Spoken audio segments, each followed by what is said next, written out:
తిరస్కరించారు, ఆమోదించారు. ఇద్దరు వ్యక్తులు, దాదాపు ఒకే రకమైన కేసులు. ఒకరు విడుదలయ్యారు, మరొకరు జైల్లోనే ఉన్నారు. ఒకే ఒక్క తేడా, వారి కేసు ఎప్పుడూ విచారించబడింది.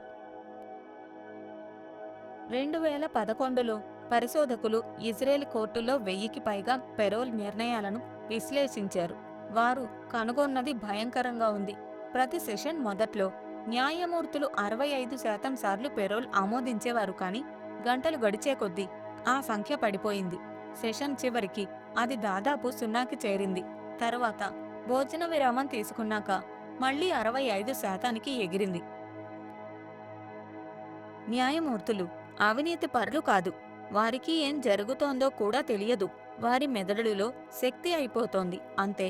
మీ మెదడును ఓన్ బ్యాటరీలా ఊహించుకోండి. మీరు తీసుకునే ప్రతి నిర్ణయం, ఏం వేసుకోవాలి, ఏం తినాలి, అది మెయిల్కు రిప్లై ఇవ్వాలా వద్దా, కొంచెం ఛార్జ్ అందిస్తుంది. మధ్యాహ్నానికి మీరు 20%తో నడుస్తున్నారు. మీ ఫోన్ లాగే అనవసరమైన ఫంక్షన్లు ఆపేయడం మొదలవుతుంది. సమస్య ఏంటంటే 988లో మనస్తత్వవేత్త రాయ్ బౌమిస్టర్ ఒక ప్రసిద్ధ ప్రయోగం చేశాడు. అతను పాల్గొనే వారిని తాజాగా కాల్చిన కుకీలు మరియు ముల్లంగి ఉన్న గదిలో కూర్చోబెట్టాడు. కొందరికి కుకీలు తినమన్నారు. మిగతా వారు ఆపుకుని కేవలం ముల్లంగి మాత్రమే తినాలి. తర్వాత 2 గ్రూపులకు సాధ్యం కాని పజిల్ ఇచ్చారు. కుకీ తిన్నవారు సగటున 18 నిమిషాలు వదిలేచారు. ముల్లంగి మొడి అడాడు. అందుకే స్టీవ్ జాక్సరీ క్లోయిడ్ ఉరువుకునటి నక్కడప్రిలం నీలం జీన్చు న్యూరోరియన్ స్టో ఒకే దుస్తులు వేసుకునేవాడు. నల్ల టార్టిల్ లింకిల్, నీలం జీన్స్, న్యూ బ్యాలెన్స్ షూస్ సొలుక్స్ ఊతింగ్ ఎలుమి హామ్ ఏవై ఓలి వైరిసం త్యాకడం నక్లిక్ పఫిద్.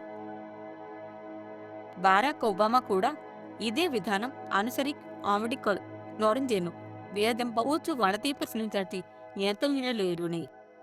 కానీ మనలో చాలామంది ఇలా చేయరు. మనం లేచిన వెంటనే నిర్ణయ బడ్జెట్ ఖర్చు చేయడం మొదలు పెడతాం. ఏం వేసుకోవాలి, అల్పాహారానికి ఏం తినాలి, ఏ దారిలో వెళ్ళాలి, ముందు ఈమెయిల్ చెక్ చేయాలా లేదా ఆ ప్రాజెక్ట్ మొదలు పెట్టాలా.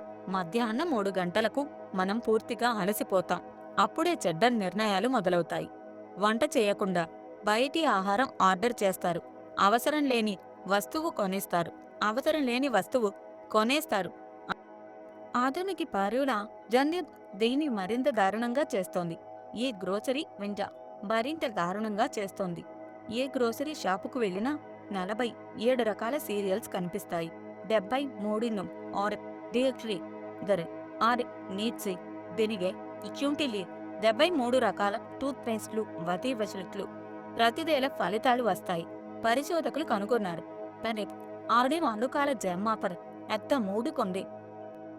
కానీ నిర్ణయ అలసట కేవలం జామ్ కొనడం లేదా నెర్చెసిక్ షో ఎంచుకోవడం గురించి మాత్రమే కాదు. దీనికి నిజమైన పరిణామాలు ఉన్నాయి. 2014 అధ్యయనం ప్రకారం డాక్టర్లు మధ్యాహ్నం ఉదయం కంటే చాలా ఎక్కువ అనవసరమైన యాంటీబయాటిక్స్ రాస్తారు. రోజు గడిచే కొద్దీ వారు సులభమైన నిర్ణయానికి మారతారు. ప్రిస్క్రిప్షన్ రాసేయడం. ఇది యాంటీబయాటిక్ రెసిస్టెన్స్కు దోహదం చేస్తుంది. ఇది నిజమైన ప్రగాలకలి వరమాగు. కానీ ఇక్కడ కథ సంక్లిష్టంగా మారుతుంది. 2016లో ఒక భారీ రెప్లికేషన్ అధ్యయనం బౌమిస్టర్ యొక్క అసలు ఈగో డిప్లీషన్ ఫలితాలను పునరుత్పత్తి చేయడానికి ప్రయత్నించింది. నిత్యమూడి ఎర్వో మేడివి వైలివేలకు 2006 నవా దాని 9 ప్రమాణం ఫలితం దాదాపు ఏమి కనుగొనం. ఫలితం దాదాపు ఏమీ కనుగొనలేదు. ప్రభావ పరిమాణం దాదాపు 0.1. ఇక్కడ ముఖ్యమైన సూక్ష్మభేదం ఉంది. నియంత్రిత ప్రయోగశాల ప్రభావం మనం అనుకున్న దానికంటే బలహీనంగా ఉండవచ్చు, కానీ వాస్తవ ప్రపంచ పరిశీలనలు వాటిని కొట్టిపారేయడం కష్టం. న్యాయమూర్తులు జమనాజకుండా ఉండవచ్చు, కానీ వాస్తవ ప్రపంచ పరిశీలనలు వాటిని కొట్టిపారేయడం కష్టం. న్యాయమూర్తులు వాటిన ಊಟ ಮುಡೆಂಜ ಓಡಿಕಡೋಟೆಂತ ನವಾರಿದ್ನಾನಿಕವ ಆಟನ ಆದ್ರಿಯಾಂತೈಂದು ಗರಿದ್ನ ಚತಾರಿಚ್ಚಾಯನ ಚೆನ್ನ ಮಡಿಯರುತಿ ಮರಿಮಿನ ಮೇನೇದತೆ వీట్కోనతింగేనుదో అనుపవి తరియజ్జాయతిజం అత్యంత హృదయం అత్యధికంగా ఉంటుంది. దాన్ని అత్యధికంగా ఉడ్జీయం అత్యముచ్చు Might omidro kanupil konuptimni sat omukyamadi. Mudapat magritnet. Mary ఆత్యంతరి బైచన్ కేంద్ర నిర్ణయించే వాచనను ఉద్యమంలో బీజనత వదించము పొద్దు జీన్ రేజన్ దాజన్ముల్ అయితో మురికాజు మీరు దొలందా అదే బాచులకి నర్జన్ ఇచ్చిన రాయిని తెలుగు.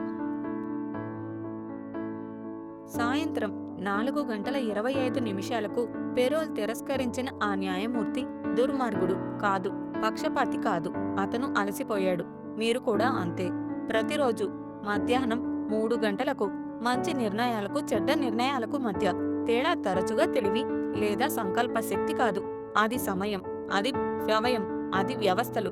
ఎప్పుడు నిర్ణయించాలో ఎప్పుడు ఆగాలో తెలుసుకోవడం. తక్కువ నిర్ణయించండి,